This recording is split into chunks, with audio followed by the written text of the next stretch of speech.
नमस्कार, मेरे इस YouTube चैनल पर आप सभी का हार्दिक स्वागत है, अभिनंदन है। आज मैं क्लोथिंग टेक्सटाइल वस्त्र विज्ञान और परिधान से संबंधित लघु उत्तरात्मक प्रश्नों के बारे में और उनके उत्तर के बारे में बता रही हूँ, जो आपके नेट, स्लेट और विविध प्रकार के प्रतियोगी परीक्षाओं में काम आते हैं। यूजी, पीजी के स्टूडेंट्स के लिए लाभकारी हैं, तो आप इनको ध्यान से सुनिए और उनका उत्तर ढूंढने का प्रयास करिए। तो आप पहला प्रश्न मैं पूछती हूं आपको, वस्त्रों की रानी किन रेशों को कहा जाता है? वस्त्रों की रानी किस रेशों को कहते हैं? प्रश्न समझ में आ गया होगा, घुमा फिरा करके भी पूछते हैं। प्रश्न ऐसे भी आ सकता है कि वस्त्रों की रानी किन रेशा को कहा जाता है, इनके निर्माण प्रक्रिया को समझाइए और इनके भौतिक और रासायनिक गुणों के बारे में चर्चा कीजिए। अगर आप नायलॉन लिख देते हैं, कपास लिख देते हैं, तो अगर पहला प्रश्न का ध्यान से आप देखिए, वस्त्रों की रानी किसे कहते हैं? वस्त्रों की रानी किसे कहते हैं? अगर आपने कपास लिख दिया या लिनन लिख दिया या जूट लिख दिया या ऊन लिख दिया, तो आपका प्रश्न गलत हो जाएगा, क्योंकि आप इसी से संबंधित आगे चर्चा कर रहे हैं। तो वस्त्रों की रानी कहते हैं हम रेशम को, सिल्क को। वस्त्रों की रानी सिल्क को कहते हैं। क्यों कहते हैं, इसके बारे में थोड़ा जान लीजिए। रेशम का जो वस्त्र होता है, अद्वितीय आकर्षण, सुंदरता लिए होता है, इतनी मुलायम होता है, इतनी गर्मी प्रदान करने वाला होता है, इतना आकर्षक लगता है जिसका कि कोई जोड़ नहीं होता है। सभी प्राकृतिक रेशों में सर्वाधिक लंबा रेशा रेशम का होता है, सर्वाधिक मीटर, जो आपको 1000 से 1200 मीटर तक की इसकी लंबाई होती है। ये कोकून के साइज पर डिपेंड करता है। तो वस्त्रों की रानी हम कहते हैं रेशम को, इसलिए कहते हैं अद्वितीय आकर्षण है, इसकी सुंदरता है, इसकी मुलायमियत है, इसकी प्रत्यास्थता है, इसमें ड्रैपिंग कैपेबिलिटी है, और सबसे बड़ी बात कि ये सबके पहुंच के भीतर नहीं होता है। हमेशा आप इसको काम में नहीं ले सकते हो। रेशम का रेशा महंगा होता है, सस्ता नहीं होता है। समझ गए? रेशम का रेशा महंगा होता है, सस्ता नहीं होता है। इससे पहले भी राजा महाराजा ही इसको अपने काम में लेते थे, अथवा उनके सामंत लोग इसको उपयोग में लेते थे।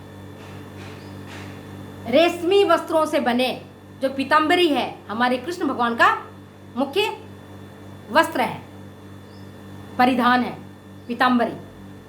इसी प्रकार से इसका जो आपको इतिहास मिलता है, आप देखेंगे महाभारत काल में भी, रामायण काल में भी, अपने राम कृष्ण सब जगह में आपको ये रेशमी वस्त्रों का उल्लेख मिलता है। तो आप समझ गए कि रेशमी वस्त्रों को हम वस्त्रों की रानी कहते हैं, क्योंकि ये सर्वसुलभ नहीं है, महंगा होता है, सबके पहुंच के भीतर नहीं होता है। जैसा कि आपने कपास के बारे में समझा था कि कपास का रेशा सर्वव्यापी रेशा है, यूनिवर्सल फाइबर है, वहीं सिल्क का रेशा क्वीन ऑफ द फाइबर है। जहां कपास का रेशा सभी लोगों के पहुंच के भीतर होता है, वहीं कपास जो रेशम का रेशा है और इनसे बने जो वस्त्र हैं, कुछ इने गिने चुने लोगों के पास इनके वस्त्र होते हैं। अगर एक आध हो रहते हैं तो लोग संभाल के रखते हैं, और इसे कब यूज में लेते हैं? तब लेते हैं जब कोई तीज त्यौहार आता है, कोई शादी विवाह का अवसर आता है, उस समय इनका उपयोग में इनको लेते हैं। नेक्स्ट देखिए, गीली अवस्था में भीग जाने पर, गीली अवस्था में रेयॉन वस्त्र की शक्ति बढ़ती है या घटती है? प्रश्न ध्यान से सुनिए। गीली अवस्था में जब हम रेयॉन के वस्त्रों को पानी में भिगो देते हैं या सर्फ में भिगो देते हैं, तो उसकी ताकत बढ़ती है या घटती है? देखने में बहुत सामान्य सा प्रश्न लग रहा है, लेकिन इसका उत्तर आप ध्यान से देखिए। जब भी रेयॉन के वस्त्रों को पानी में हम भिगोते हैं, डालते हैं, तो इसकी शक्ति घट जाती है। और कितनी घटती है? 40 से 50% तक, 30 से 40% कई बार घट जाती है, और कई बार 50% तक घट जाती है। इसीलिए रेयॉन के वस्त्रों को धोते समय विशेष सावधानी की जरूरत पड़ती है। अगर आप रेयन के वस्त्रों को रगड़ रगड़ के ब्रश से धोएंगे या ऐसे खूब मसलेंगे तो जहां से आप रेयन के वस्त्रों को मसलते हैं, जहां गंदगी रहती है वहां से मसलते हैं, वस्त्र वहीं से फट जाते हैं, क्योंकि उसकी क्षमता कम रहती है 30 से 40% अथवा इससे भी अधिक। तो कभी भी प्रश्न का में अगर ये आता है कि रेयन के वस्त्रों को अगर हम पानी में भिगोते हैं तो उसकी शक्ति घटती है या बढ़ती है, उत्तर होगा घटती है, और ये 30 से 40% तक घट जाती है। नेक्स्ट है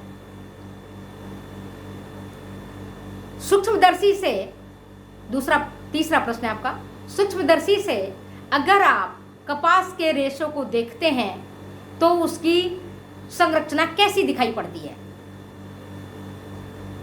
प्रश्न सुनिए ध्यान से। अगर आप माइक्रोस्कोप से कपास के रेशों को देखते हैं तो उसकी संरचना कैसी दिखाई पड़ती है? ये स्मरण करने योग्य बातें हैं। कपास के रेशा अगर आप माइक्रोस्कोप से देखते हैं तो वह एक सीढ़ी की तरह दिखाई पड़ता है, या ऐठा हुआ रिबन होता है, घुमा हुआ रिबन, उसकी तरह ये दिखता है। इसका उत्तर हुआ घुमे हुए रिबन की भांति दिखाई पड़ता है या सीढ़ी की तरह दिखाई पड़ता है। नेक्स्ट प्रश्न देखिए, अति महत्वपूर्ण प्रश्न है। कपास का रेशा जैसा कि आप जानते हैं छोटा होता है साइज में, कितना, 1/2 इंच से लेकर के 2.5 इंच, ज़्यादा से ज़्यादा 4 इंच, इससे ज़्यादा तो नहीं होता। इसके बावजूद भी यह रेशा, इन रेशों से कैसे धागा बन जाता है और कैसे वस्त्र बनते हैं, इतने छोटा होने के बाद भी इनमें ऐसी कौन सा गुण है, जबकि इसमें प्रत्यास्थता का दबाव होता है, तो फिर ये कैसे इनसे धागे बन जाते हैं, इनमें क्या होता है? तो इसका उत्तर होगा इसमें परिवलन, जिसको हम कन्वल्सन्स कहते हैं, कन्वल्सन्स इसमें होता है। और ये कन्वल्सन ही, परिवलन ही एक रेशे से दूसरे रेशे को जोड़ने में काम आता है। अक्सर आप घर में देखते हैं जब आप रुई बनाते हैं और रुई से आप बत्ती बनाते हैं भगवान की पूजा के लिए, या धागा बनाते हैं बारीक बारीक, तो जैसे ही छोटी रुई में आपको लगता है पतला हो रहा है तो थोड़ी सी रुई और तोड़ते हैं और फिर वापस उसको बटते हैं तो तुरंत चिपक जाता है। और चिपकने का इसका मुख्य कारण है परिवलन का होना। क्या होना है? परिवलन, कन्वल्सन्स का होना। और इसी के कारण कपास का रेशे आसानी से एक दूसरे में चिपक जाते हैं और इनसे लंबे धागे तैयार किए जाते हैं और मजबूत धागे तैयार किए जाते हैं। अच्छा, एक अच्छा प्रश्न है, फादर ऑफ रेयन किसको कहते हैं? किसे रेयन का पिता कहा जाता है? रेयन का पिता कौन है? ऐसे प्रश्न भी आ सकते हैं। तो फादर ऑफ रेयन फ्रांसीसी वैज्ञानिक थे काउंट हिलैरी डी चार्डोनेट, जिनको रेयन का पिता कहा जाता है। इन्होंने ही सबसे पहले नाइट्रोसेलुलोज विधि से रेयन को तैयार किया। इसके लिए इन्होंने क्या किया? सबसे पहले नाइट्रिक अम्ल, जिसको हम HNO3 बोलते हैं, उसमें सल्फ्यूरिक अम्ल, जिसको हम H2SO4 बोलते हैं, इन दोनों को